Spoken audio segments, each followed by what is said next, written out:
Bam. Got it. Here we are. And we're live. All right, so we did good, bad. Now we're on to ugly. I don't remember much about the good and bad conversations, even after having edited them, because they're for the most part all over the place. It is, and it's been long enough that we've grown in that time. Those opinions shift like the sands.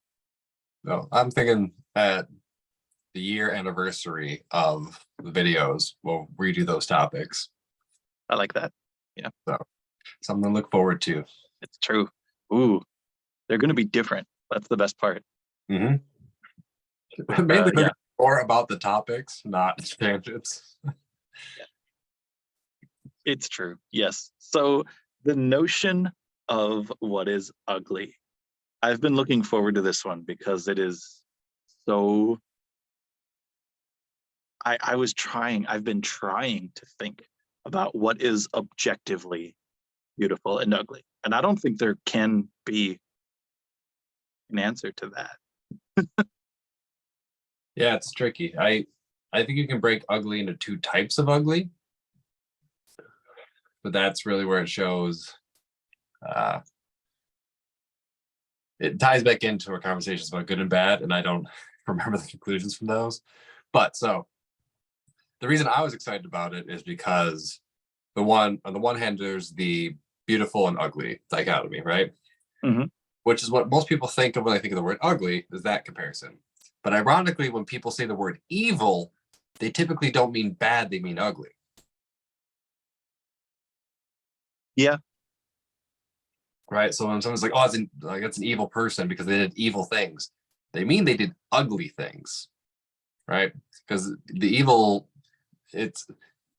there is no evil, right? In the sense that the people who do evil think they're doing good, right? So that's back to the conversation where I know we talked a little bit about how like everything is good on an objective sense, because even people that do ugly things think they're doing good things. So when people say evil, they typically mean ugly. So that's where I was excited, where it's like we can get into evil because we touched on bad, but now we can touch on evil as well as the dichotomy of beauty and ugliness. Well, because and what I think what you're describing is something I talked about was evil and good, not so much in a, like, morality is based essentially on usefulness to your tribe. Mm-hmm. Like, good is useful for your people, Mm-hmm. and evil is not useful or against your people or your tribe, whatever that is. So for something to be ugly, it does get labeled evil a lot, because often what we label as ugly is something that isn't useful to us. To our tribe. To our tribe, yes. Yeah. I just watched I went to the ballet because I'm cultured as fuck. And and they did the ballet of the Hunchback of Notre Dame. Yeah. That sounds like good. It was really good, yeah. And it was the Victor Hugo story, not the Disney one. This was not Disney version at all. Probably good either way, but yeah, it was wonderful. Yeah, the Victor Hugo story. I don't know if you know anything about Victor Hugo's writing. It's very tragic. So, yeah. And so Quasimodo is not necessarily this like gentle giant, kind-hearted thing. He's a bit of a he's Frollo's henchman, essentially.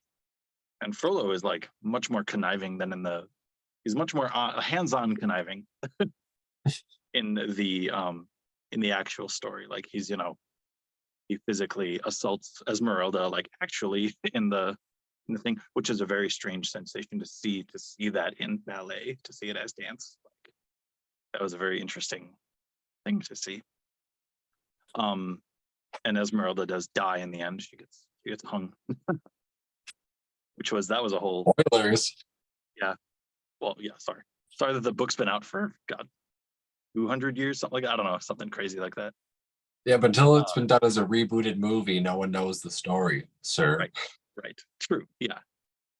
I have one tangent, and it's Martin Freeman, who played Frodo Baggins, who played Bilbo Baggins. I'm sorry, who played Bilbo Baggins in the Hobbit movies. He was doing an interview for a talk show, and he talks about the death of Thorin Oakenshield, and everyone's like, "Spoilers, man!" Like the whole audience, and he just screams at the audience, "The book's been out for 50 years." He is one of my favorite actors. He's a very sassy human being, and I'm into it. I love it. Yeah, I got into it with Sherlock. Yeah, he's such a good Watson. He really is. Good. It's awesome. But yeah, so going into the theme of ugly, right? Like Quasimodo is canonically, deformed and ugly to the Parisians of the time. That is like the point of the story, right? Is that he is this outcast who's found to be beautiful inwardly. That's much more of the Disney side of things, but it does have that light to it as well, because he does save Esmeralda and does the whole sanctuary thing, and that. He does do that in the actual Victor Hugo novel and the ballet. So it's meant to shine on, the inner, right? Which was him being useful to saving Esmeralda. the world, right? Like, yeah. So like, it's one of those things, because we do root for Esmeralda. That's kind of what happens, right? We root for her because she's a victim, especially in the real story, not the Disney one. She is in the Disney one, but in the Victor Hugo story, she is a victim. So yeah, she gets crapped on the whole time. Phoebus gets stabbed by Frollo like pretty early. So she falls in love with Phoebus, and it looks like she's about to be, taken out of poverty and given a better life and all that. And no, Frollo wants to fuck her, so he stabs her lover and assaults her and does all this. Yeah, it's really tragic. So it really sets up like this woman needs you feel for this woman, like she's the protagonist, Yep. You want her to come out on top. She ultimately doesn't, but in the story, during the story, Quasimodo, who is helping Frollo do most of this, which is a very ugly, it's very ugly, right? And Frollo is always, dressed in black and kind of, he's, especially in a dance, right? Dance is very good at physically showing how people are. So Phoebus, captain of the guard, his costuming and his style of dance was very, chest out, I'm the hero type stuff. You knew he was like a good guy. And then Frollo, his style of dance was much more like low to the ground. He had more hunching posture to him. It was much more like snake-like and conniving movements. But see, to that point, what you're describing is that you can tell who the quote unquote ugly or evil character is by these objective things, right? Like, now, I guess strange though, because like the way objectivity needs to be presented in a bubble to us, right? It's weird. Objectivity needs to be presented in a bubble of subjectivity. Like in this scenario, these Right. things are ugly. Because contrast, right? That's the whole twist on its head of Beauty and the Beast, because we see it like in the Disney version, but just in general, kind of the story is told that like, Gaston's the villain and the Beast is the hero. But it's like Gaston's trying to kill a monster. Right. He's the most liked man in town. Right. So in all the other stories, he'd be a hero, but they try and turn it on its head and do the same kind of outward ugly, inward beauty type of stuff, and vice versa. Yep. It's absolutely a matter of perspective. A lot of authors are doing this now, and they have for a long time, but I've been reading a lot more of those fantasy bricks, right? Of just so much story and so many characters. Even when, and it's common nowadays for authors to write multiple chapters and switch the character's viewpoint, switch which character we're viewing through. Yeah, so George R.R. Martin does this in the Song of Ice and Fire, the Game of Thrones series. In the books, Brandon Sanderson does this a lot in he's got a whole literal galaxy, literal universe of books. Each series takes place on a different planet. It's really interesting. But throughout all of that, he does all his chapters are, here's the main character that you start with and you feel for him. and then here's the dude that screwed the main character to get him in jail, you know. But Mhm. it was like it's all justified when you're in their head, you know. Yeah. And so it's like, well, okay, that really muddies the waters, right? Because you're getting a new subjective perspective every time that then objectifies what they're feeling. So you're getting bombarded with these differing opinions on what is good, bad, and ugly, right? Yeah. Very, I it's saw very interesting. I saw a post for a campaign prompt for D&D where it's like the two stages. The first stage is like you come into a town and they want you to kill the tyrannical, king and stuff like that. Go through the story, you kill the tyrannical king, only to find out like no, it's actually like a rebellion that's being like paid for, so that other evil powers can come in and take over. So now you have to protect the sun, but you are now like you were the bad guys and now you're the good guys, but there's no good guys and bad guys, like that kind of stuff, which I thought was Yep, really that is really cool. I like that. You know, I interesting. mean, that just reminds me of a lot of America's business in South America, the U.S. business in South America. So it's Yeah, said. I don't want any red dots on me. yeah, the perspective thing, uh, it falls into the same kind of stuff that makes it hard to deal with the concept of good, because like when you talk about it objectively, it all has to be good from a big philosophical standpoint, but then there's the even subjectively, it's like everyone's doing what they think is good. Now that gets a little tricky where it's like people know they're doing bad things, so you might say they're trying to do their best with what they're capable of. Yeah, I can put a psychological spin on what you're talking about. Um, I forget exactly what the phenomenon is called. There's lots of terminology in psych, but essentially, we are we are logical creatures, right? Our brains are some of the most developed in the mammalian world. Uh, Probably the most. They are the most developed in the mammalian world. But no, I'm just thinking of like dolphins and things like that. Like, yeah. there's a lot of mammals with really well developed brains for their environments. But obviously, humans, Homo sapiens, have the most developed brains. We are logical beings. That's the part that developed, was the logic part. We are emotional beings first. We always have been and always will be. That developed first, and then the logic built on top of that.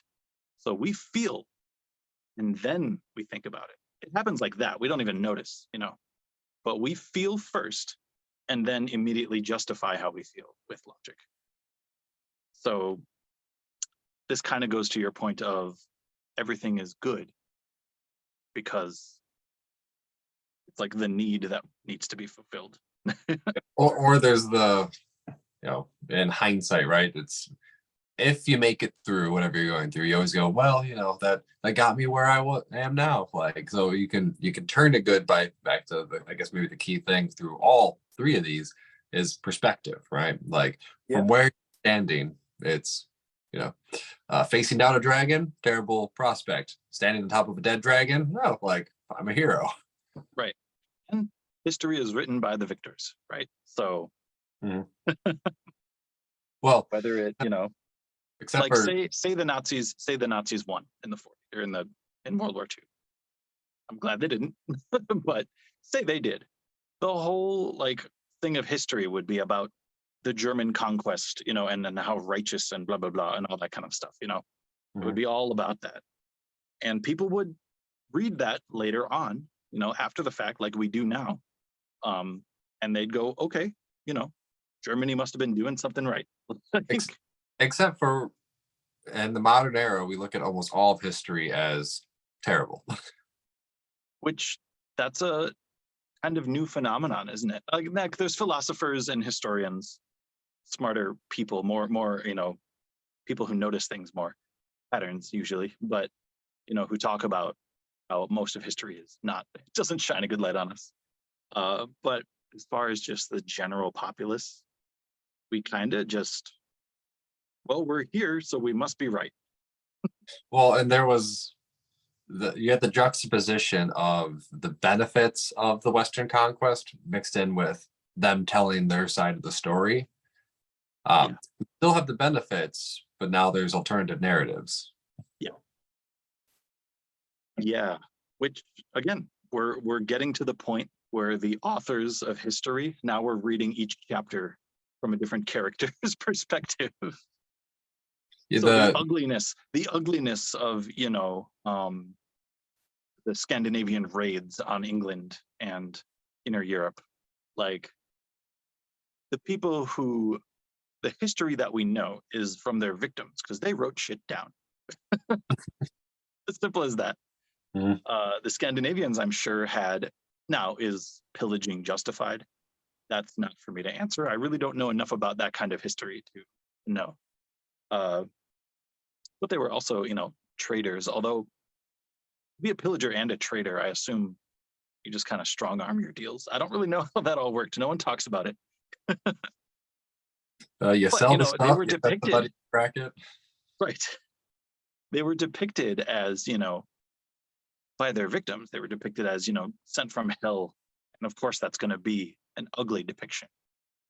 That's where the horns, I might have mentioned this to you before, but that's where the horns come from, the Viking horned helmet. That was never a thing. That is so impractical. One of the most interesting things, but me look more into this. So this is me referencing what I've heard other people say about what they've learned Okay. through, I don't know how many experts I've heard talk about it, but people who have interacted or read books from experts. The view of Native Americans is interesting because it started out with, like, you know, savages, then it came around to you know, a redemptive, apologetic, like, oh, like beautiful and touch with nature and stuff like that. But then as people have actually sat down, talked to like Native Americans about their culture, it's like the history of it, got the first source documents. Um, there's, you know, way more tribes that were just as savage as they were described by the Europeans than people who have been apologetic about it. Not, again, it's not all of them. There are a bunch of different nations and they all have little cultural things. But one of my favorite, I don't know if this is true, never fact check it, but I know the Fox tribe was a raiding tribe, right? So in the Wisconsin area and stuff like that. One of the stories I heard when I was much younger, and I did look a lot into the American, like native cultures, because I was curious about like that dichotomy pretty early on. So we know the Mohawk came from like a certain tribe, but the story was that some of the Fox warriors would style their hair up, and they had to keep it up with blood. Okay. So a hunt or from raiding. So, and if they lost it, they lost their position in the tribe. But it's like that's the kind of stuff where it's like that, even if that example isn't 100% true, that type of thing, right? You did have some of the scalping, you did have like pretty brutal stuff going on. Which, so you have this like the initial perspective, they're like, no, like they weren't savages, and then it's like, well, some of them were savage, and not Sure. savage in the sense of uncivilized. And I guess that's where like the development of they had a culture. The culture just happened to be very brutal. Yeah. And words are important, people. Savage and like barbarous, we think they're the same thing. They're not the same thing. You know, to be a barbarian, you know, that depicts maybe lesser technologies or lesser world knowledge, you know, whatever it is. I'd have to look at the actual definition. I don't know it. I'll be honest about that right now. But if only we had magical glowing rectangles connected to all of human knowledge. Someday. There's a meme that's been going around that kills me every time I see it, where it's you know, hi honey, how was your day looking at screens? Oh, my screens were good. How were your screens? Oh, my screens could have been better. I'm gonna put something on the big screen. Okay, you can do that. Just know I'm gonna be on my little screen while we're watching the big screen. Yep. Welcome to the 21st century. Barbarian. Right. But to be savage, right? That is a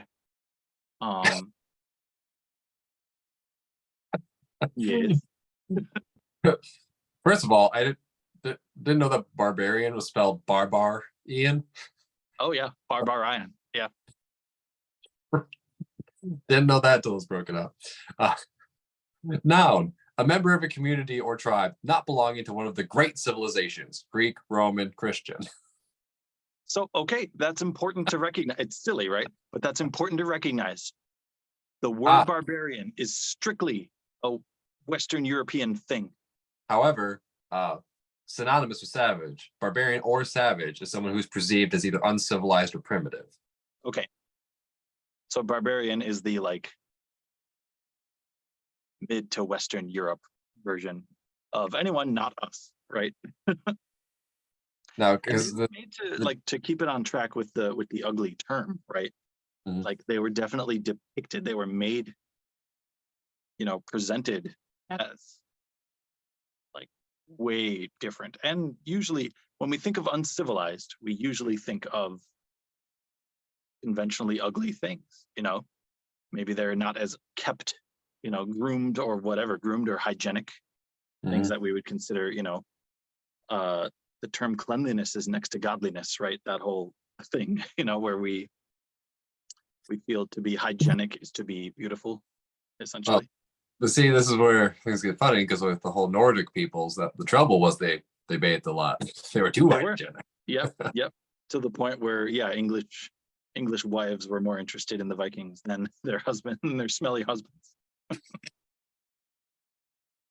But overall depicted, right? Because there's reality and then there's propaganda, essentially, right? Mm. Which is when an Australian takes a really good look at something. Couldn't You resist. know, what, But it is, it's all propaganda. That's usually where we get our like sense of what is ugly and beautiful, is what we're told is ugly and beautiful. Yeah, I think the perspective thing makes sense to people, but it's hard for them, especially in reality, right? It's a little different when it's stories, but in reality, it's very hard for people to understand that there's different perspectives, or at least in some significant way weigh them. Because the thing I always the reason I think about the concept of ugliness pretty frequently is because uh, the concept that I don't know if you want to say morality, but just perspective on reality and life and how all that works definitely has like a class separation that seems Mhm. pretty evident. Um, and as somebody in middle class, um, when I started researching cultures and civilizations, first got heavy into conspiracy theories, then started actually just reading to learn and not taking people's word for it. Right. But it still seemed to me, it's like, oh, like those people are evil. It's like, okay, but to them, that world makes sense. When you read things like The Prince and other stuff where it's like, or like political science and these types of things where you understand why they see the world that way, you could still, if you maintain your like tribal ethics and morality, be like, well, it's still wrong, but there's a functionality to it that doesn't redeem it from the popular morality, but it takes away some of the evilness, and that still might leave the ugliness, but takes the evil out of it. Yeah, that's a really interesting perspective. Um, so what process, this might be a really difficult question now that I'm thinking about, what process distills the evil and ugly connection? What separate, like what breaks that apart? So the easiest one for people, I think, to understand, at least in a theoretical sense, is no one is normally in a position, regular people, average people, even in, I don't know, celebrities, right? So not even just regular people, but don't often have to decide if we're going to send soldiers to go kill other soldiers. That's a really unique perspective and set of morals and ethics to like deal with. And it's very tempting when you're outside of that to impose your sense of things into that situation when you don't have experience in it, you don't have an immersion in it, and you aren't the one making the decision. Sure. Yeah. I think an everyday equivalent, at least in the US, is just angry, overweight, middle-aged dads yelling at football coaches on their TV. Football coaches and players, But it's the essence of politics. This is oversimplification and Mhm. the fictitious example, but it's like the concept of the political sphere is we have enough food to feed 100 people. We have 150 people in our village. How do we handle this? Does everybody starve a little? Do we feed a bunch of people really well? And it's like, oh, well, you want to feed the most people. It's like, okay, but if we do that, then they won't have enough energy to farm enough to have enough for next year. So if Yeah. we want to have more people live next year, we need 100 healthy people, because if we feed those extra 50, more will die next year because we just won't be able to keep it up. So it's those types of decisions that are ugly, but that doesn't mean they're evil. Right. You know what game actually personifies that type of choice really well is Fable 2. Mm, I don't know if you played that one. yeah, I played the Fable ones a lot. Okay, yeah. So Fable 2. So I guess for anyone listening that doesn't know this game, the Fable series is you play a hero, and it's one of the earlier like fantasy sandbox-ish, like free choice kind of games. You're given a bunch of scenarios, and you can choose basically to pick the evil option, the neutral option, or the good option. And you get kind of treated as such, and your character develops as such. But one of the caveats of the game, spoilers, is that when you get to a certain point, you're the son of the king. You and your brother are princes. Your brother's actually the king at the moment. He's a dickwad, seemingly.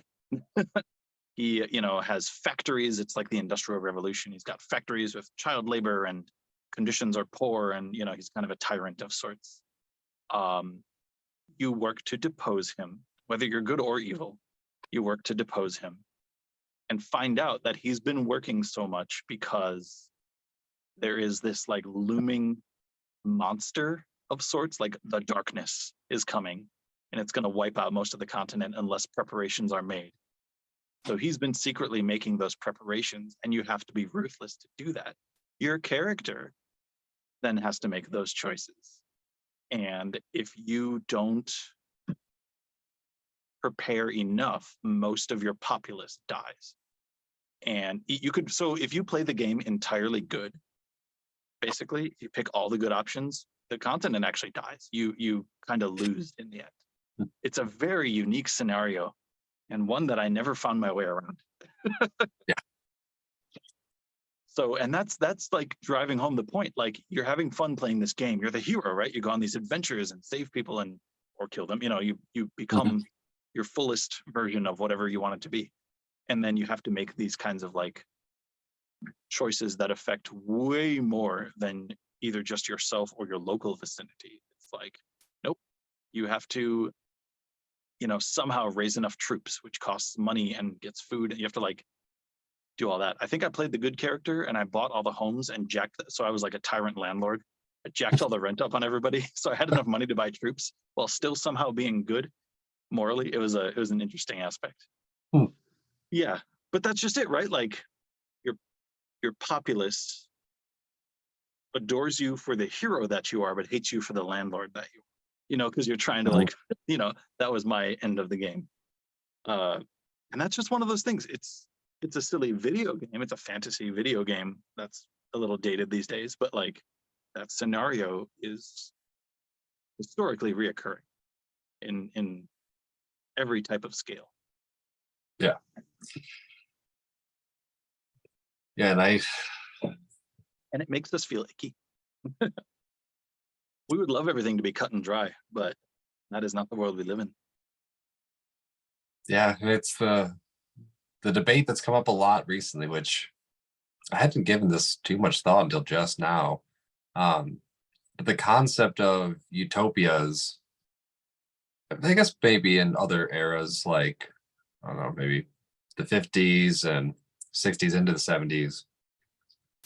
But I don't know. I don't know that historically, but the like realistic discussion of utopianism is like on the table, and it's very much the like, you know, we want this, we want that. It's like, well, you can't do that, and people are asking with legitimate uh, sincerity, like, why not? Mhm. It can be tough to parse out. I think all the stuff that falls down to the how are you going to pay for that argument is one of my favorite ones to follow with anything, whether it's student loans or uh, UBI, uh, healthcare, all that type of stuff. Because in those cases, it's like the you know you had the bailouts, you've had the military budgets, you've had money sent over to military support. So I haven't done a ton of digging just because I've been busier than I used to be. Mm. Um, but in certain situations, it seems pretty cut and dry. It's like it seems like we could, like logistically, um, or at least as far as just how the math works out. I guess Mhm. so. Maybe not logistically, mathematically, it seems like if we move those numbers from here to there, the numbers work out with that. But then I don't see people talking about the actual logistics. I guess that would be the point, is right. So it's like, okay, well, if we just take the money that's going to these things that don't directly help the populace and just moved it to things that directly help the populace, the money seems to pan out. So there should be some argument for why logistically it doesn't work. And maybe it's just because that conversation isn't very palatable. So it Yeah. doesn't pop up much in feeds and Right. uh, stuff that gets sent out. Um, A lot of people just use the word greed as to why that doesn't pan out. 'Cause some people just apparently, don't want certain things for other people. okay, so now we're getting into like I didn't prep for this conversation because I think about this particular topic pretty frequently because the Sure. greed thing. I would love to have a certain amount of, I guess, be wealthy and stuff like that, and uh, be able to affect the world on a large scale.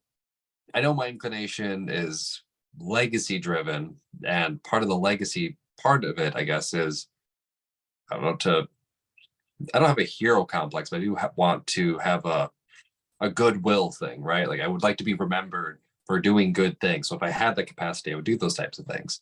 Oh But yeah, you I want a million people at my funeral, all weeping. yeah, right. Like I'd like to be remembered in the Yeah. like the good sense of that. Um, but you see a lot of these people that get really, really wealthy and they don't seem to be doing that. So I've been trying to rack my head around why they keep trying to get more. And I have a hard time with it, even when I do like perspective shifts, because even it could just be a matter of like different values, but it's like, okay, so maybe they just want to really win the game, but it's like that could be to them a legitimate reason. It's just like, but that again, It from doesn't their compute with you. Yeah. yeah, from their perspective, it's like I just want the money, but it doesn't compute because it's like you're not. A lot of people don't have family like legacies that they're trying to leave with like children and stuff like that. And even if so, like we've been around long enough as a species and with enough history and understanding of psychology and sociology to know that most dynasties don't last more than 2 to 3 generations. So it's like, and they don't seem to be doing Yeah. anything to insulate their own little dynasty. So it doesn't seem like they're dynasty building. They're just they make it very hard to say it's not greed. I guess is what I'm getting at. Yeah. No, because and that's a whole thing. So the longest lived things, that like systems, let's say the longest lived systems usually have a singular mission or purpose. So it's about the system and not the people in it.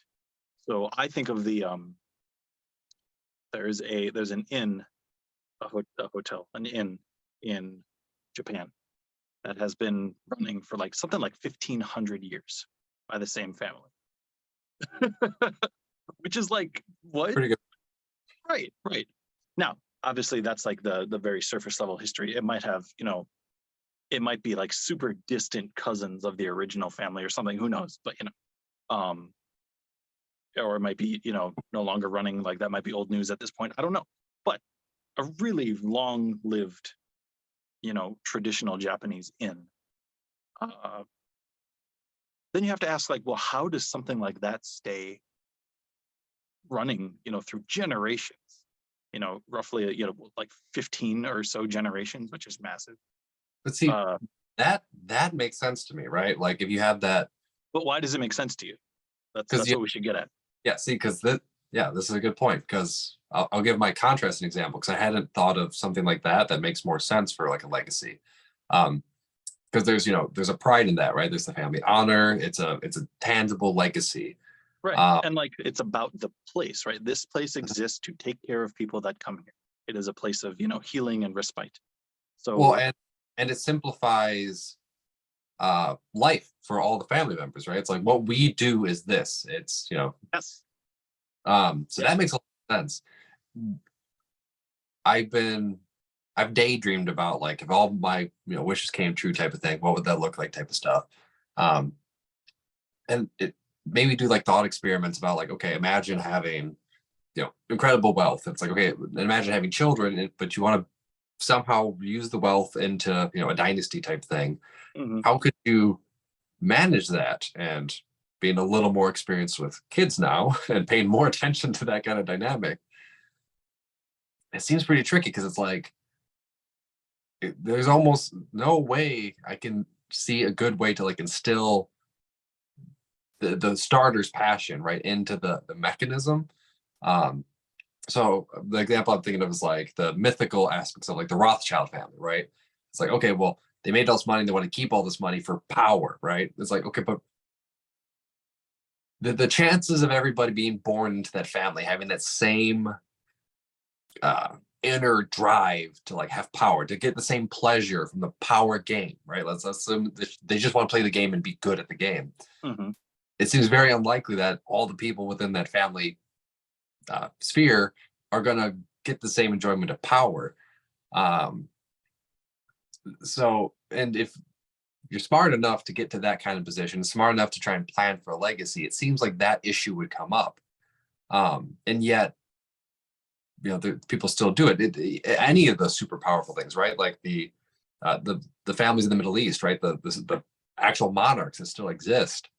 Um, it's the trouble I have. This where it comes back to the ugliness thing. Is it seems like the only way to justify that to some degree is to indulge, right? That it's the indulgence you get, and the thing that keeps all the family involved in that is they keep indulging, so that it's the nice things they can buy, the services they can buy, however nefarious, right? Like it seems Right. to be like the indulgence is what keeps people in. It's the only thing I've been able to like process outside of like a positive dynasty. The only thing that seems to keep that I can imagine keeping that kind of dynasty intact like that is this incent like the reward that comes from being able to indulge a ton, and that doesn't help the case when you're looking at it and saying like trying to say it's anything other but kind of ugly, right? Or evil, because it's like that's That's just just it. No, the term, even the way you're describing it, the literal physical mannerisms you're using to describe the word indulge means that it's something kind of naughty, you know, yeah.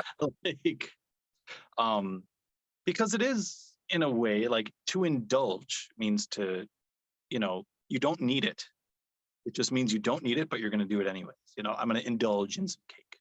Like I don't need cake, I've had my dinner. I've had, a dessert already, but there's cake. So I'm going to indulge in some cake. Don't need it. Going to do it anyways. And it makes you feel it's a weird kind of perversion we have of like, we know we shouldn't, we're going to do it. And we get off on doing it because it's like naughty is like a silly Mhm. term to use. But you know what I mean? Like it's Yeah, that it's just little like, so that's what I think it is. The families kind of train their next generations of like, I mean, we get to do this. Like I can just get the Ferrari. Really? Like, okay, cool. it Like, just it seems so shallow, and it's one of those things that's I guess tough for me is uh, high-minded. I don't know if that seems like an arrogant thing to say, but well, you know, we should uh, probably revisit the fact that they're viewing life with a different perspective. altogether. Right, but that's my thing. Is it seems it it can't have depth. Is how it feels to me. Like it can't be more depth than a game. I just can't see how you could maintain it without that. Right. And again, that might just be my ignorance coming from the middle, right, Mm. of the bell curve or lower middle, maybe based on I don't know how you Yeah. do this. You know, Global, I but think we see it. We see it.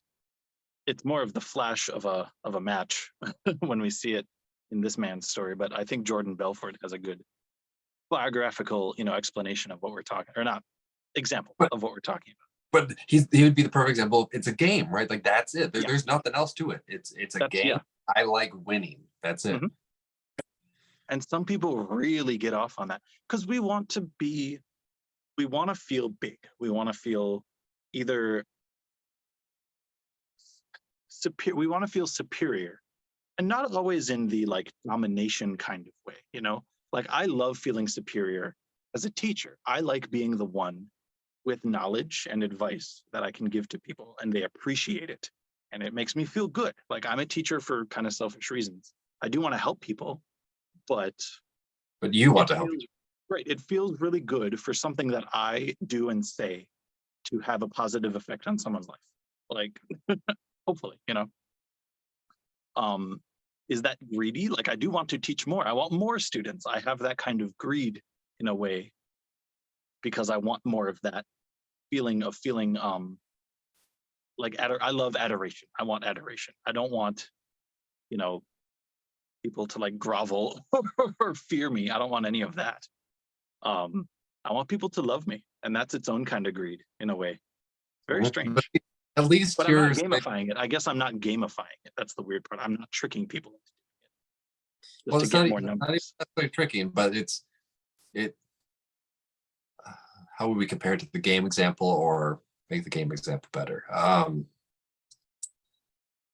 I mean, there's lots of this in video games, in Animal Crossing or Yeah, it's Stardew Valley. You like have to get the villagers to like you. yeah, but I guess the thing is there's a subject, right? It's not the game. I guess that's where I'll make the distinction, right? Is when you see like Jordan Belfort and how that relates to all these other things, it's the game of life that they're playing and wanting to win at, right? It's not a thing, right? It's not this thing that has some depth to it. It's Okay, just seems to be the distinction. interesting. Okay, so the topic, like the rules of the game, don't matter so much. Like Well, the if and it's the this is game of investing, right, or economics, that kind of thing. yeah, see, but even that, right? Like so Warren Buffett doesn't fall into this category, right? He sees his job as one of the purest forms of capitalist, right? To move money, regardless of what companies are doing, to the companies that are innovating or producing economic output. So he's not playing the game, right? He's not trying to the power game, I guess. Maybe we'll call it the power game. It's probably a Sure, better word. sure. Uh, but he's not playing the power game. You might say he's playing the money game, but still, Yeah, there's I'll admit to that. but there's depth in it, right? Yeah, There's something he's doing. Now you could, say whatever you want about that, but that's different than, the dynasties and some of the like corporate elites, um, or even just the super financial elites that fall more into like the Jordan Belfort category, where it's just the power game that they're trying to have power over everything and everyone that they possibly can. right. Um, I had another piece for that. Yeah, to what end? Right. Yeah. Well, so my thing is like from their perspective, this is where atheism gets attacked from spirituality and religious people, is to some degree, it's an atheist perspective that legitimizes it, right? So the concept is they look at reality and how they see reality somewhat fairly is we're the top of the food chain. They're just the top of our food chain, right? Like that's kind of how they typically reason with themselves on it. And it's Sure. like, well, Yeah. I'm not doing anything wrong. I'm literally doing what nature does. I'm just the apex, predator of Right. this. So, Right. like you're mad at the lion for eating the antelope. Like I'm the lion. Like I Right. understand don't want to be eaten, but it is my nature to eat. Um, Right. and that's where it gets tricky when you start doing the good, bad, evil, ugly, like type of thing.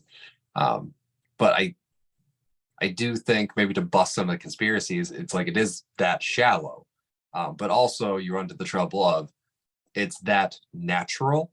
And that's where you get the trouble with the utopias is they don't seem to account for that natural tendency amongst some of the population. Yeah. Utopias, as far as I know, I haven't like looked at many of them and many of the writings on them or their original sources or anything like that.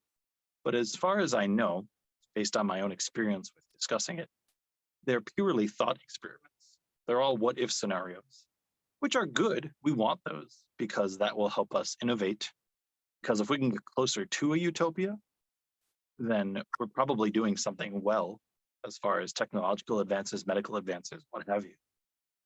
So they're good thought experiments, but I think that's where it stops. I think they're meant to be like a mental exercise. The question that I've started like pondering this kind of thing more, but not as cleanly as we're having in the discussion, it's kind of coming to me where if we just assume that a portion of the population is going to be like this, how do you deal with that? Because that gets real tricky. You watch season 2 of The Legend of Korra and realize that nature abhors a vacuum, right? Like, don't know if there is a dealing with it on a permanent basis. But and I guess my thing would be if we took that understanding, we would probably see a lot more results in the direction of the utopia rather than trying to pretend like those people don't exist or they're Satan, demon, interdimensional lizards. Like there's some big bad force that we could conquer versus just accepting, like, look, the reality is some people are apex predators at the game of power. And Mhm. the moment they're plopped into any system, they're going to claw, like, cheat, steal, murder, kill, whatever it takes to get to that position. And to them, it is just as natural as anything else is to any other animal. I think we could probably address the situations more reasonably then, because that's the trouble with the greed thing, right? Is when you say it's greed, it sounds like this fault, this sin. It's like, oh, well, if we could just not have greed in the world, but you could say that maybe greed is natural for some people, but I think it's a tricky word because of all the connotation of it. But for the That's sake of, yeah, there's a lot of baggage with that word in particular. We have needs as a species, right? Like, and we need to fulfill them. So it's the act of fulfilling them that usually gets labeled greed, or to the extent with which we fill. Maybe that's the more. so on the fulfilling note, this is where the pinnacle of the ugly thing takes for me. Because it's something that every time it kind of the same way I wonder at stars, I break in my trying to like conceptualize human trafficking and how prevalent it is and how much of a big business it is. Like people can conceptualize, oh, I know people that do drugs and I've been to a club and like cartels and drugs, that makes sense. The thing that exists on the same scale of the cartels is how much human trafficking exists in the world.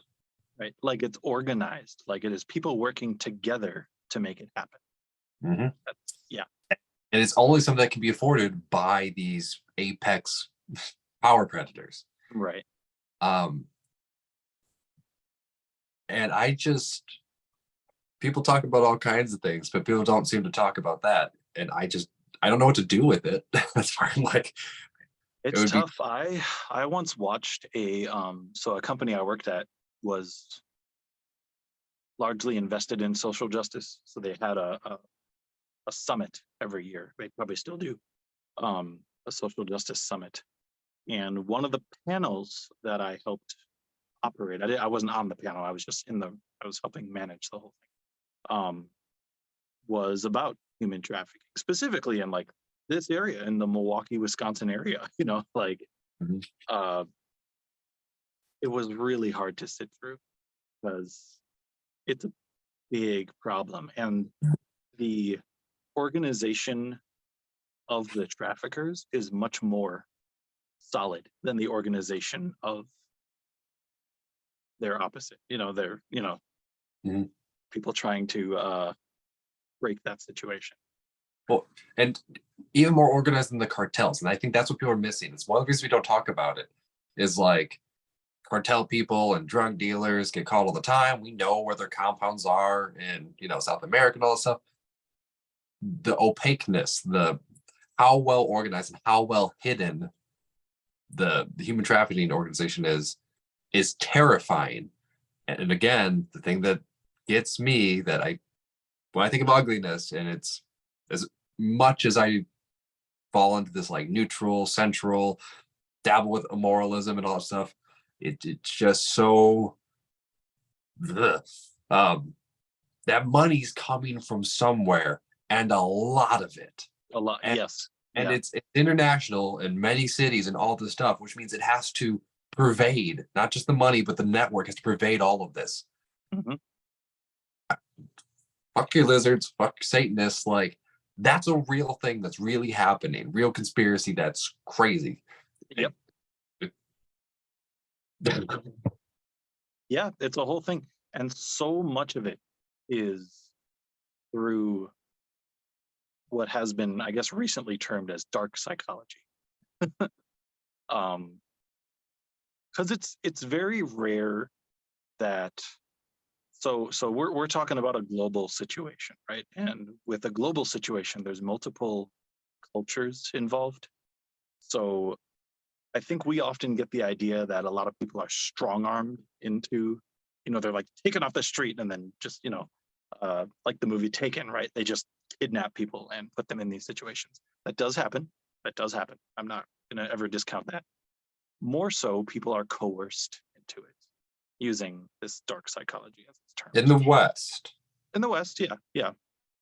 Um, hell, people are still sold into it. If a father can't And pay, back in, well, anywhere but this is one of those things if you don't credit enough with first world Western stability in countries that are third world or a lot of the Eastern cultures, like even the ones that are pretty well off still have slavery. yeah, And it's typically amongst the rural populace, right? Their middle class has it. So you don't hear about it because it's not what the rich people are doing openly. right, yeah, yeah. But Yep, and they probably have like layers of protection, right? If they do that, mhm. yeah, it's a whole network of shit. Yeah, a lot of folks are coerced. They're gaslit into it. They're guilted into it a lot of the time. Um, it's like starts out, as like almost like a part-time job, right? You just do this, you can make a fuck ton of cash and get out right away, right? It's one of those things. You get laid like twice, and you have $5,000 all of a sudden, Mhm. all that kind of stuff, and people get, and as soon as it's like gambling almost, where you win a little bit and you feel like you could make more before you have to leave, Mhm. before you decide to leave, and then you're kind of sucked into it one way or the other. You're coerced into staying into it. So a lot of them, they're not chained down. They're psychologically like embedded into it at this point. And it fucks with you. It absolutely ruins you psychologically after a while because something isn't right, or maybe you blatantly know something isn't right. But at that point, you're kept there by fear, or just the feeling of, well, this is all I know how. Like the sunk cost fallacy is a part of that. It's a whole bunch of things. So I hadn't known any of that, how that was prevalent and how it happens out here in the West and America or anything like that. Mhm. But I think a perspective to have on it from something I've had, I've gotten deep into music scenes and club scenes and stuff like that at various points. And for I think a lot of people, it's like it seems like there's a big gap between what you're describing, right? So it's like you imagine, okay, well, there's normal life and then there's like a ghetto, right? And that kind of stuff happens in the ghetto, and that makes sense. But having been in the music and club scenes, um, it brushes against that specifically, typically because of the drugs, but also just because a lot of people that are into those types of scenes, deeply into those types of scenes, um, are hurt and broken and stuff like that. And it kind of feeds on itself. And there's of course people that take advantage of it. So you can have people that are just living their total normal lives, hanging out at a place where there's people that are on that edge about to fall off into that darkness. So Right. so there's places where it's pretty evident, and those ones would be very easy to address. Where the insidiousness comes from is the global version of it's just behind a couple layers is it is even in most major cities, it's just a couple layers where if you just went out partying for a month, you would brush against it and not even notice it. Yep. Absolutely. Absolutely.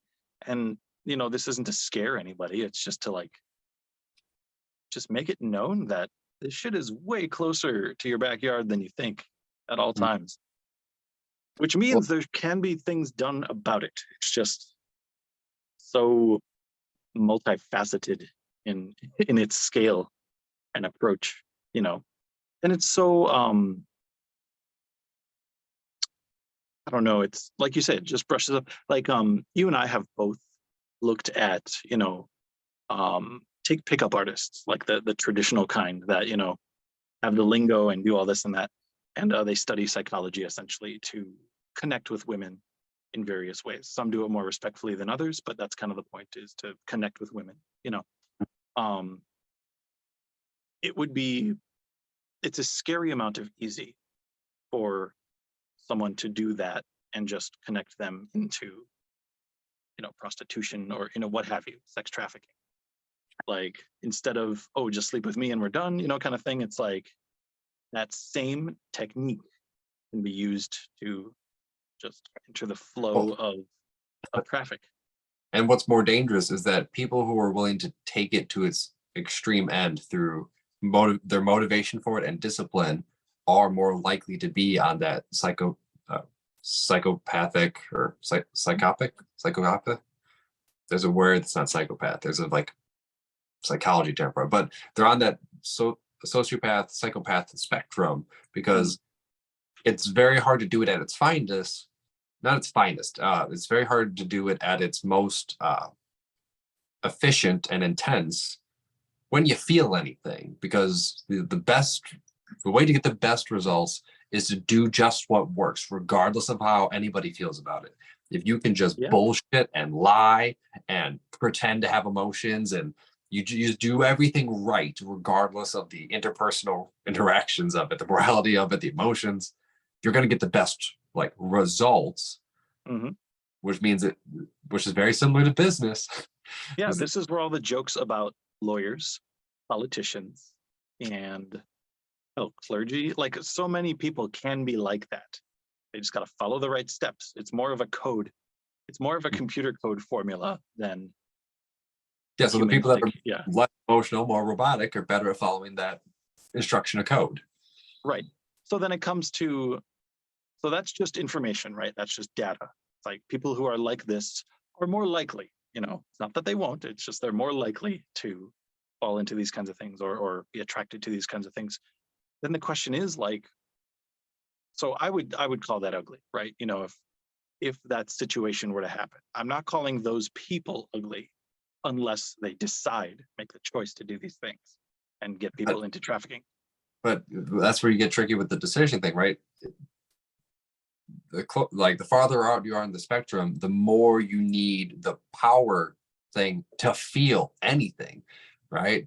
And it's like, oh, like I feel And happy that when the sun. that's actually where I was getting to, is then what is their motivator, right? Like, what is the actual why? Because everyone does things for a reason, right? I said it before. We feel and then we justify the feeling.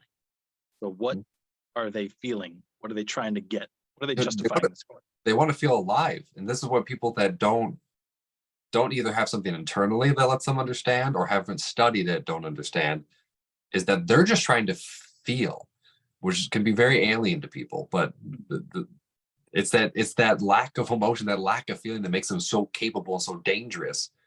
They're trying to get rid of that. The trouble is it they need to basically do things at a drug level, which also means they have to increase it. Yeah. Yeah, it's absolutely true. And that you see that more and more in many of these horror stories of serial killers and And it's all sorts of any kind of addiction will end up that way as well. You end up getting like I drink copious amounts of coffee, and that's a pretty harmless addiction in this society. Uh, but man, I got to drink a lot of it to like feel the perk these days. But see, this is where this becomes quite a bit of a conversation. Is the distinction and trying to like parse out. There's people who get hurt or like broken or however you want to like look at that term, and if they heal, they'll have like a more normal emotional space to work with and Mhm. can reset their triggers and stuff like that. Um, but there seems to be a portion of the population that just doesn't have a healthy baseline, or at least healthy from an interpersonal social thing, right? Like it's Sure. healthy if you're be the apex power predator, Yeah. but yeah, so like the concept of like, oh, how do we like fix this? It's like for a lot of people, it's creating the support, creating economic prosperity, strengthening community. That'll help a lot of it. Probably because it also removes potential victims. It makes it harder for the game to be played by those types of predators, if not outright boxes them out. Right. But I know I've heard people talk in the utopian sense of like, oh, like you can fix those people. I don't think you can to a certain portion of them. That's just how they are. So how do you deal with that?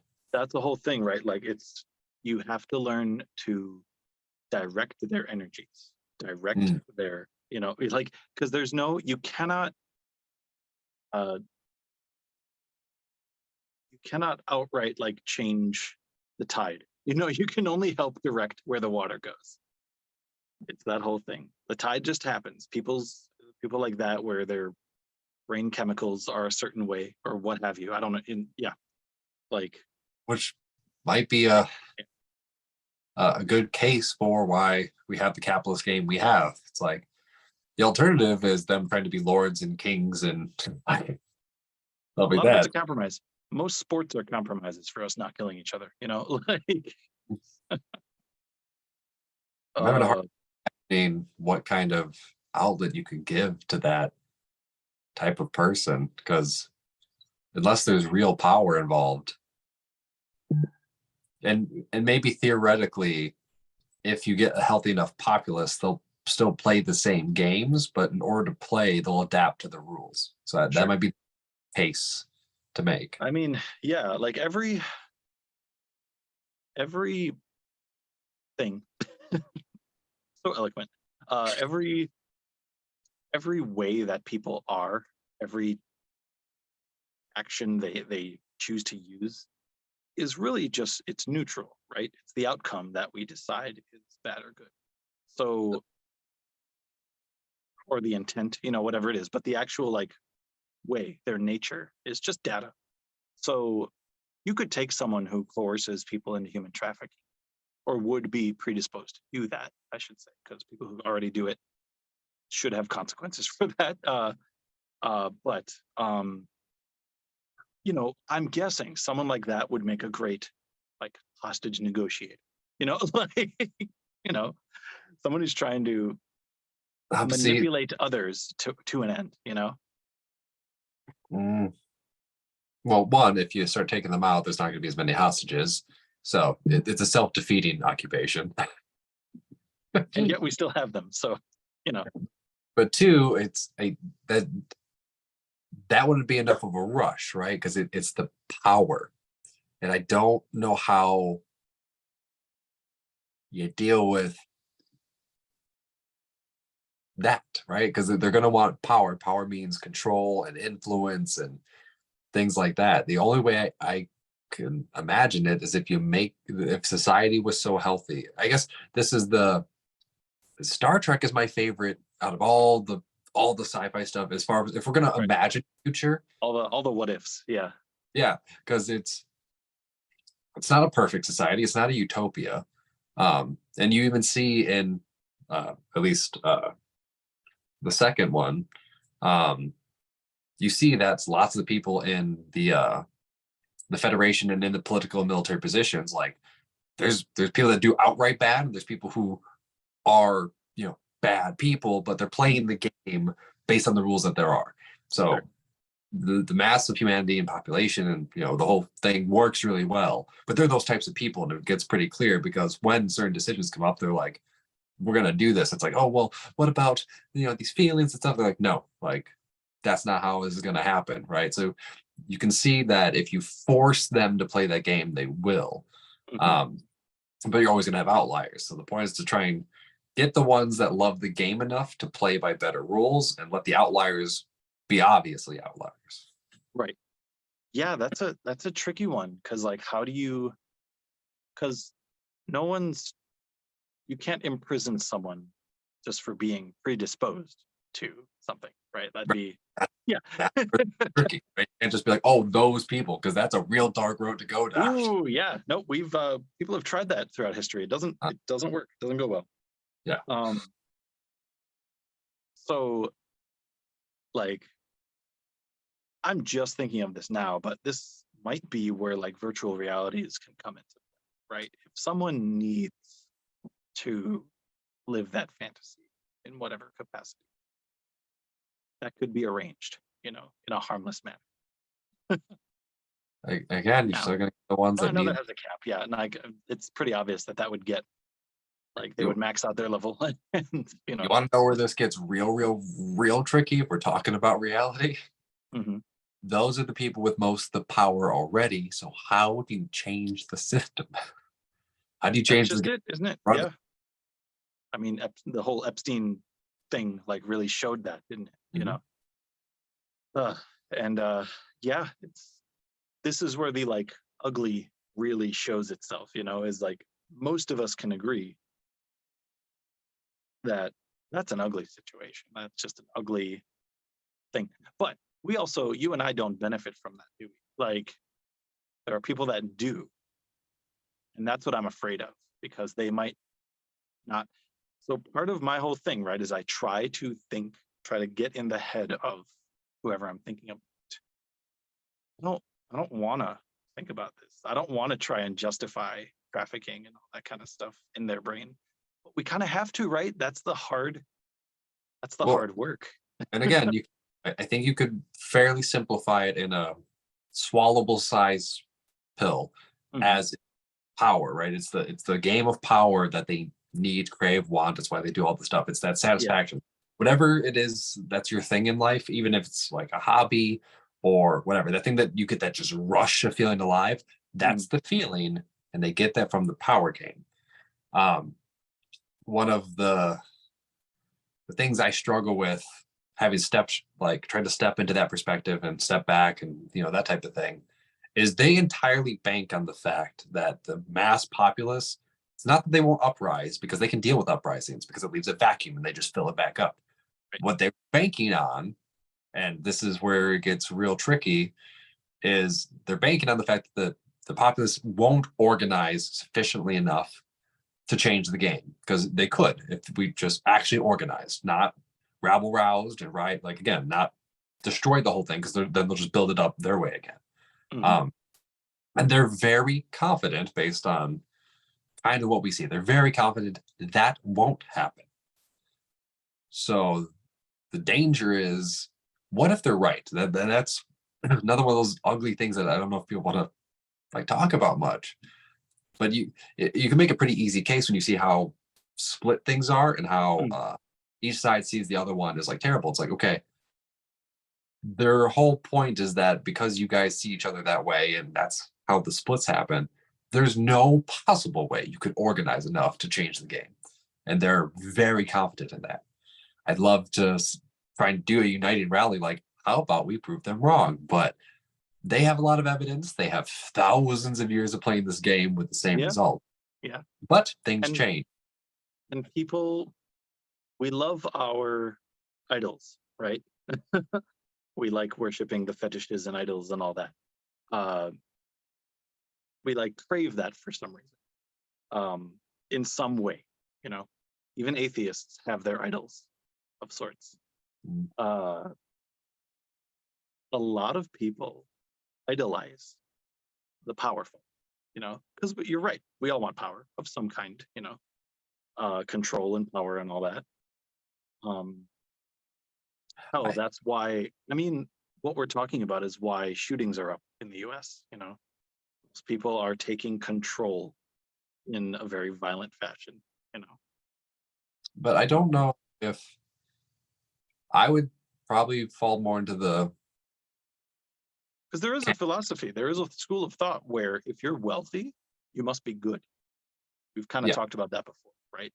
So people But idolize that. I think a lot more of the idolization of that is propaganda because people will idolize what their references are, right? So if you have a little village and the reference is the the farmer, right, who feeds everybody, Mhm. that's what you idolize. So I think there has been, and I don't know if it's like conspiracy where they think about it necessarily. Some have to because if you can imagine somebody doing it, somebody else has probably imagined doing it and then done it. So at least Right. some of them have organized, but even if it's not like a unified front, a lot of that's got to be propaganda to get the regular people to idolize this class and this style of person, um, by just bombarding us with the references. Right. Yeah. No, it's true. You know, Tolkien in the Lord of the Rings actually he doesn't talk about it, but he displays it in all the different regions and races.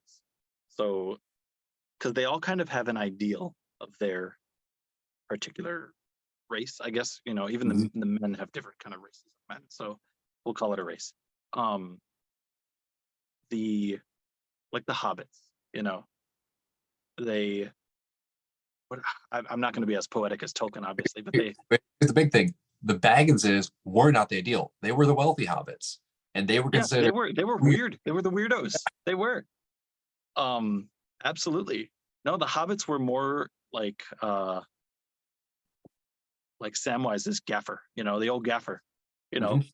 like very much literally down to earth, like hobbits are all about, you know, they like what is it? They like food and cheer and good tilled earth, you know, that Yep. kind of stuff. Like the very, you know, lowly hobbit. Mhm. That was their ideal self, you know, and they reveled in that. Uh, the men of the Rohirrim, you know, Rohan, like the horse, you know, the horse warrior, you know, rides into battle against all odds type of stuff. Like that was their ideal. Theoden, their king, was an ideal Rohirrim, you know. Uh, and then you had Minas Tirith, Gondor, you know, like you Yep. had the steward was kind of set himself up to be. He was kind of a false idol in a way. He like set himself up to be like I'm the staunch defender of you know this land and all that kind of stuff, and I've done it for so long and blah blah blah. He kind of like sets himself up to be the ideal one, but in reality, it's Aragorn Mhm. who's the ideal, you know, Gondorian, and the orcs, you know, uh, the most like brutal, savage, you know, like violent ones tend to come out on top. Like you strived to do that as an orc. But the Minas Tirith example is probably the best one besides the Hobbit one, right? So the Hobbits, the wealth and the power and the fame, they're like, ugh, like get that away from me. Right. But in Minas Tirith, it was originally similar to the Rohirrim, right? So it was honor, duty, stuff like that. When it switched to the Steward, you see this, at least portrayed in the movies, like through the subtle thing, the soldiers don't want to fight. Where the Rohirrim were like, we're ready to die because they have their king, they have their idol. Because the idol switched, they're like, well, what we're trying to do is just get as much money and power as we can because that's what the Steward does. Preserve. They're trying to preserve. Yeah. Yep. So you see the shift in their culture away from the honor and heroic previous ideal. So it's not that he was a false idol; he was still the idol, and it shifted the culture to where the knights weren't like taking care of the people; they were stealing from the people. They weren't going out to fight when they needed to. So he was a real idol, and it shifted the culture. Good point. I like that. Yeah. And I mean, the actors do such a good job, you know, of that. You know, Yeah. the man who played Denethor, you know, we all hate that fucking tomato bite. you know, like, Talk about ugly, gross. yes, yeah. Oh, it was. I don't. Yeah, But like, sit up. what a great like something so simple as eating in an unfashionable manner, right? Mhm. Really portrayed his like neuroses that he had in that position that There's he had something. developed. Yeah. And Book Denethor is even worse. Like Book Denethor is like super buff because he wears his armor at all times under his cloak. So he's like constantly, he's Rock Lee. He's got the he's got the weights on at all times. And he's even more like zealous in his like, no, we will defend our place and do nothing else. And like, we are here. This is us. You know, they're the wall, and they're they don't want to be the sword. They're the wall. They're the shield. I guess trying to tie down, we run to the trouble with the good and the bad, and even the happy. Mhm. Trying to tie down what is ugly is tricky.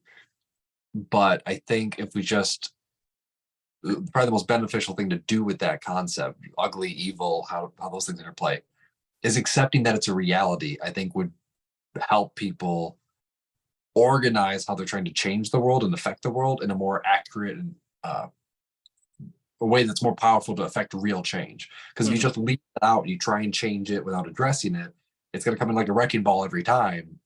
And if you just make it the big bad myth of evil, you're either going to fight it wrong or it's going to seem untouchable. And that's, yeah, I think that's, you just mentioned something very important is we got to fight battles we can win.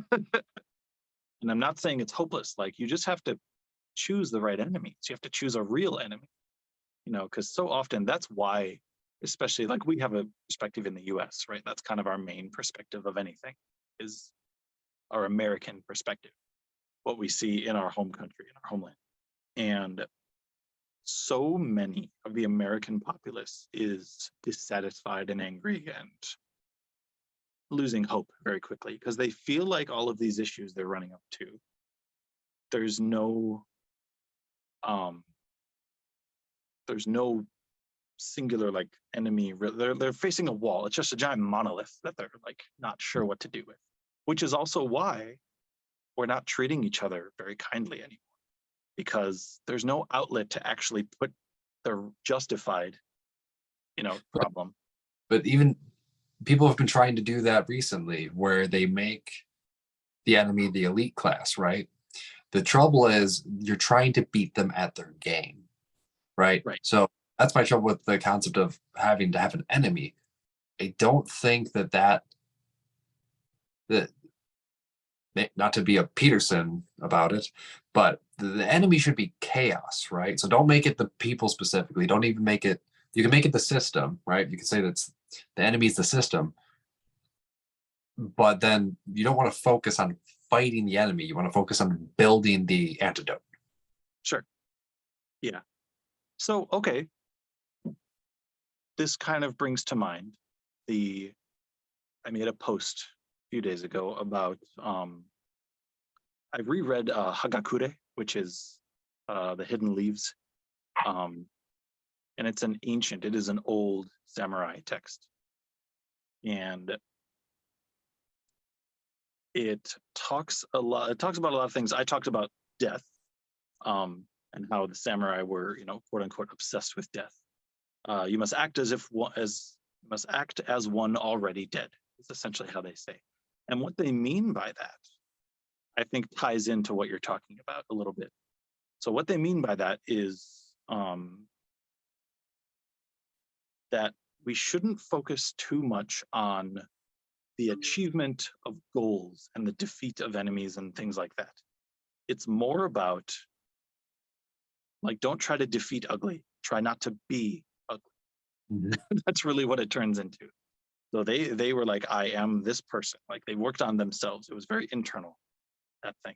So to be already dead was to, like, your external life didn't matter so much. That's why they were so quick to commit suicide, like as an honor thing, seppuku. It's a lot of them did it without thinking too hard about it, because and it's it's morbid, and I don't think I'd have the stomach for that, but but they weren't afraid to die because they didn't feel like, it's like, oh, but I have so much left to live for, I have so much yet to do. It was all external factors. It's like, well, I am the person I am. I'm content with this. The trouble is they were minority, right? That type of personality. It's the same thing where it's like not everyone's gonna That's be why they're so revered. Yeah. yeah, not everyone's gonna be entrepreneurs. So it's like I hate when people pitch like, well, everybody can do it. It's like can and will or want to are very different things. So it's got to be something that fits more systemically. Um, I've And given a lot. I think that is though. Now they have the resources to sit and think about these things for sure.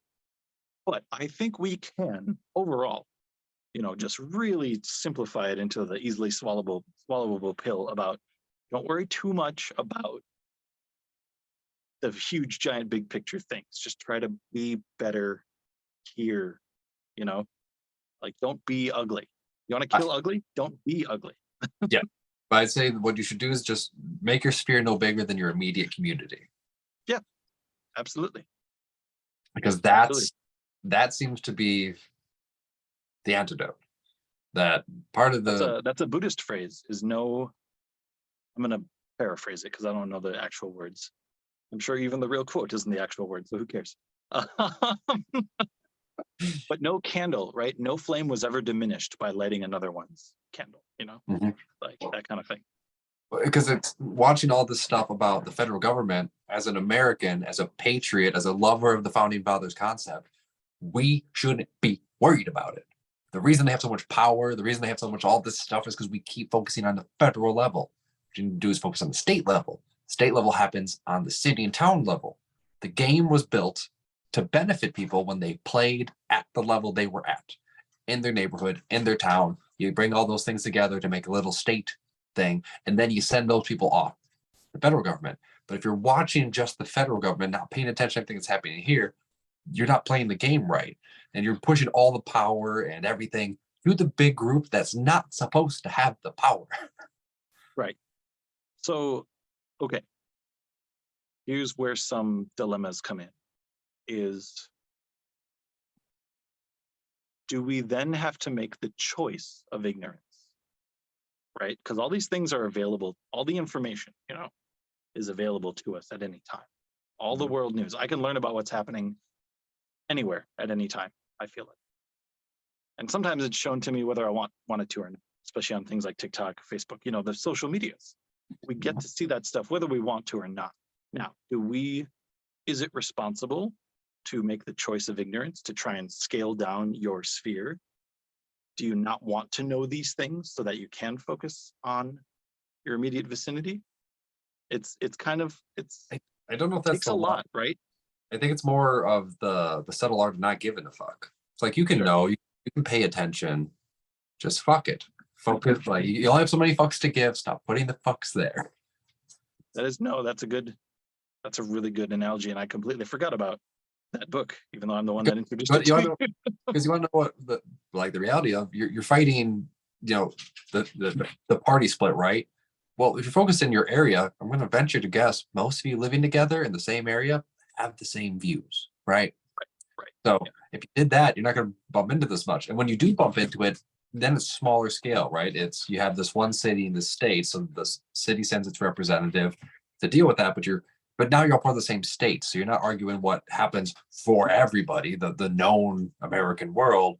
You're like, okay, well, we have these, our towns and stuff. You have your city. Like, is there a way we can do something that affects your city but doesn't affect our towns? And you can have an actual conversation about it versus trying to blanket everybody with every decision. Yeah, and that's just it. So we talk about, it's talked about the I'll use the word in a lighter sense, but the utopia of the Scandinavian way of things, Scandinavian method and countries and all that, and how they operate, because they do tend to operate really well. They have a good infrastructure. Their economic system is pretty good. Their happiness levels are super high worldwide on a global level. No, that's because they keep it small. They keep it small.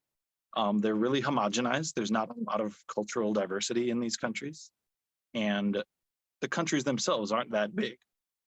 So you can do it on a small scale.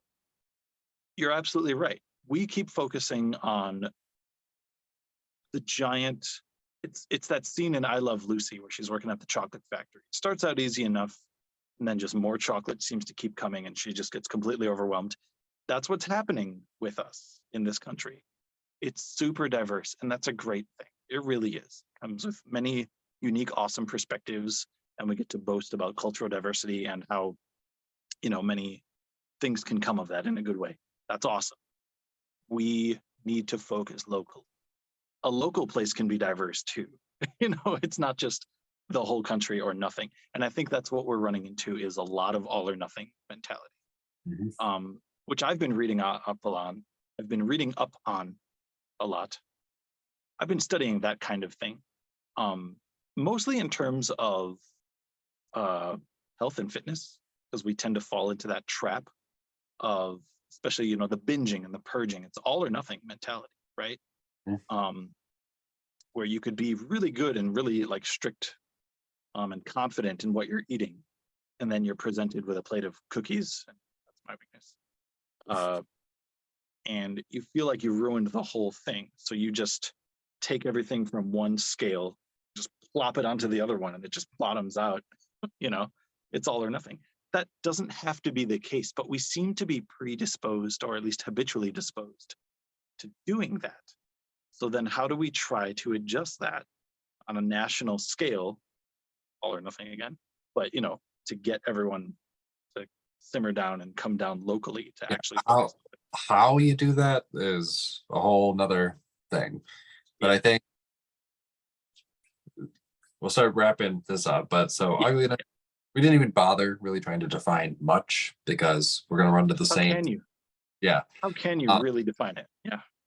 but the the focus isn't to try and fight the ugliness like in an ugly way, right?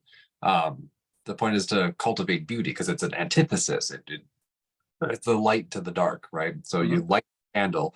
You don't try and make your darkness darker than the like. So cultivate the beauty within your immediate affectable surroundings. So yourself and the immediate things that you can touch, and you'll like slowly but surely like have it spread out. Um, but the second thing is like it's easier to think of that, and maybe part of the like how to do it is to keep in mind that the ugliness, however you want to look at it, that darkness, the ugliness, whatever that part of reality is, does exist, and you have to take it into account when you're doing these things. Because if you just Hmm. it is either some fairy tale or you make it out to be so mythological in its like scale, um, you're trying to be a single knight trying to like fight a dragon, right? Like Yeah. you're just you're not going to show up to the fight right, or you're going to make it that thing. And I think that's what happens a lot is people make it the big bad dragon, and then it just devours everybody because Hmm. power is being pushed to it that way. Um, but I think accepting that it's a reality, it's like okay, that's going to be a thing. So how do we address what we're doing to work around that? Yeah. Yeah. And I've said it to students who are working on performances, musical performances and things. And it really applies to anything in this manner. It's the phrase I use is I always ask them, like, you know why we love superheroes and stories about heroes, things like that? Because they're not like us. Heroes are exceptional people. They are exceptions to the rules. Mm. They rise to the occasion. They tend to do that. That's why we love stories of heroes, right? We are not like that. We do not rise to the occasion. We fall to the level of our habits and our preparations. Mhm. Like we fall to the level of our habits. So it really does come down to that kind of focused, localized, whether it's yourself or your immediate vicinity, that focused, localized because preparation. because your habits and your perspective, the way you approach things, is largely determined by your circumstance. Hmm. So it's the chicken and egg, but it's also yin and yang, where it's like start affecting the circumstance to affect the habits that affect the circumstance, and you start moving in a positive spiral. It's true. And no one's saying that's easy. I will never, Yeah, ever yeah, tell people that it's easy. No, no. yeah. It's simple enough to say does not mean it's easy. Right, right. But it is possible entirely. Because Yes. once you can focus on yourself, that's finally something that you can do, that you can control. Mhm. So it's empowering. Once you get going, to start seeing some results from that. But even for the people that don't have that same mental mechanism that makes focus, because this is my point. Some people, if you say focus on yourself, it just doesn't work with them mechanically. Okay, Sure. just focus on your community, right? So for the people that makes more sense, get better for your community. So don't Yeah. focus on yourself, just look at your community and be like, how could I be the best for the community? So either whichever way you do it, right? You're like, how can I be the best me? Or how can I be the best me in relation to this community? It doesn't matter which way your brain works, but pick one of those two and then go from there. Yeah, the reason, like, you and I have talked about it, most bosses I've ever had have complimented me on my people skills, right?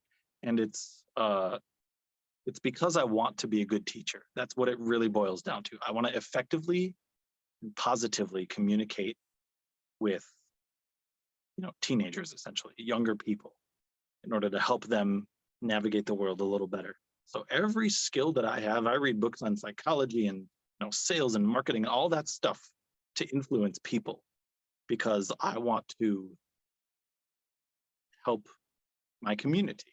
Essentially, it's not for me. I'm not, I'd be a lot wealthy if I would go into sales and just turn off that part of my brain that feels weird about it. Like, I could make a lot of money, but that's just not what I'm interested in. I'm just not interested in that.